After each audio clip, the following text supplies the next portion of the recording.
Today I'll make a ticket outdoors. I bought one of the cheapest reels you can find on Amazon. Did I make a mistake? Stay tuned.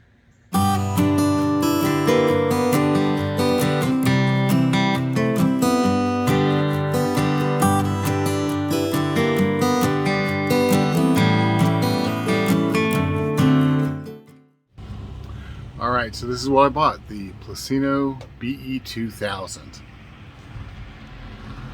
Sorry, a lot of traffic today. I paired this on my Ugly Stick Light Pro 7-foot medium action.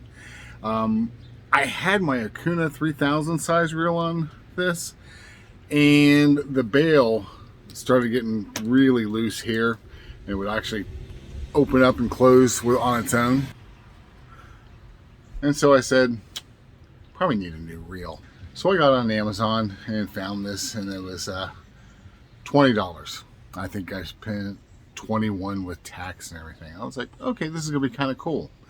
The reviews were like 4.5 stars, and there was a couple thousand of them, I think. And I thought, this sounds like a good reel. I'm gonna go ahead and pick it up. Then I started watching online reviews. And one of the problems with the reviews I was seeing online, or I shouldn't say a problem with the reviews, but one of the problems that the reviews showed was, and they were almost all over on the BE4000 or BE3000, and they showed that the bail wouldn't open all the way, and it would just open up and to this far and then close back up, so you couldn't cast. So I took this out fishing to see if that was the problem I was going to have here, and so far it's been pretty good.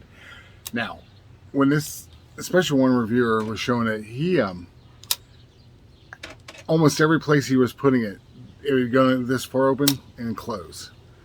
The only place, in fact I can't even find it at the moment, the only place I found on here, there is one dead spot. If I can find it here. Right there. Now, that a little bit farther and goes. When I'm casting, I never have the this part here where it rolls the line over the bail. I never have it down here at the bottom. When I cast, I hold the line with my finger like this, and that line roller is clear at the top. So that was one thing I was worried about, and it turned out not to be a problem. I'm not sure if they've changed the design or that's more towards the larger reels, but the BE2000 I didn't have an issue with. Okay, so you cast out, bring it up. It's super smooth. This has got 9 bearings, and we'll see how it lasts and everything. I did actually get this a little bit wet when I was fishing for some smallmouth the other day, and you'll get to see me bring in one, a nice fish. But I didn't have too many problems. I shouldn't say I didn't have too many problems, because cars.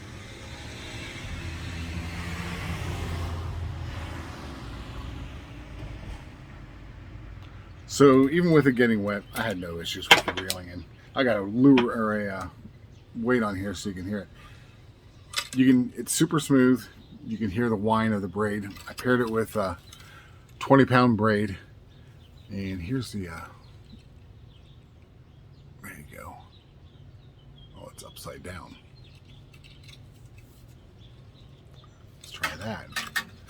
There you go. And this is where I picked this up at a flea market for $5.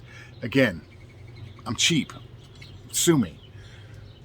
So, overall impressions, spent $21. I'm happy with what I bought. Is it up to the standards of, let's say, an Abu Garcia, a Fluger, any other name brand reel? Maybe not. But for $21, I've got a lot of bang for my buck already. Tell you what, let's go watch that smallmouth catch it, and I'll let you decide.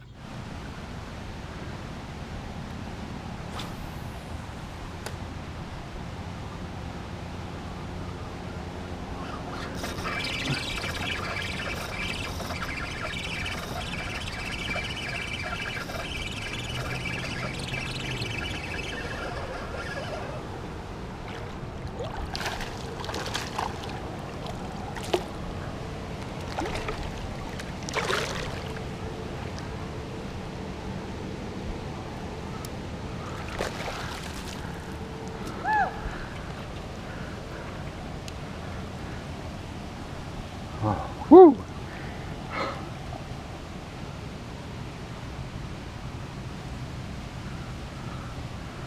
Oh, this is a nice fish.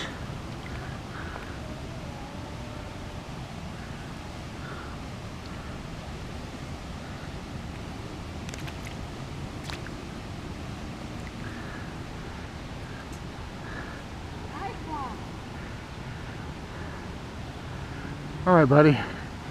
Thank you. Ah, I was on a swim jig. All right, there you go. See ya. All right, so really had no problem with the reel fishing and everything. Like I said, time will tell. I bought some cheap reels in the past. They were great right off the bat. You know, when I weighed, sometimes they get wet, and after they got wet, it was like crunch, crunch, crunch. They didn't really hold up very well. Like I said, this one here,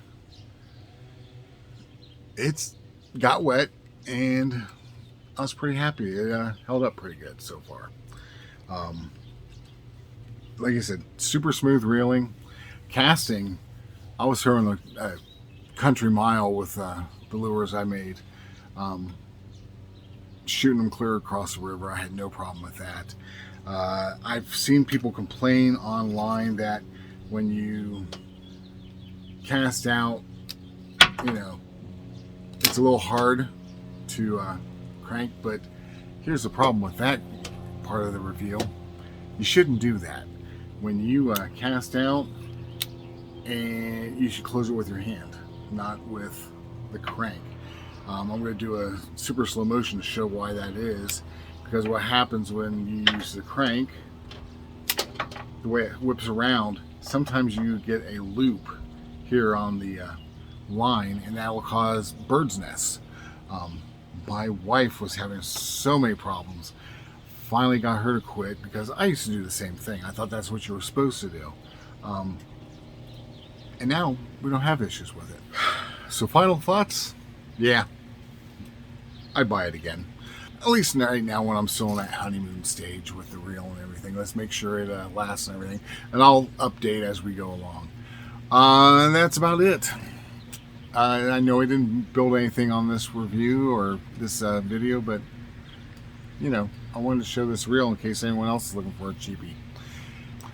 Alright, if you like videos like this, please do me a favor and hit like, subscribe, and all that stuff.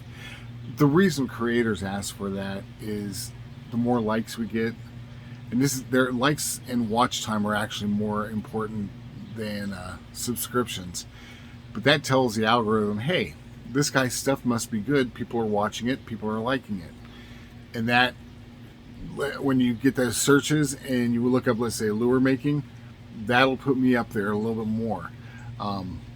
It's really important to be seen on the first ones, because even though we all do go down that rabbit hole on YouTube, it's nice to be towards the top of the search, especially if you look up something like how to make a trout spinner.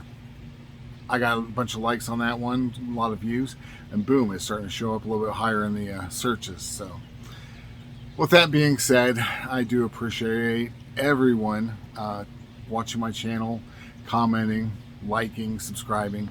I really do. It's really become a fulfilling experience. That's it. That's all I got. In the meantime, tight lines.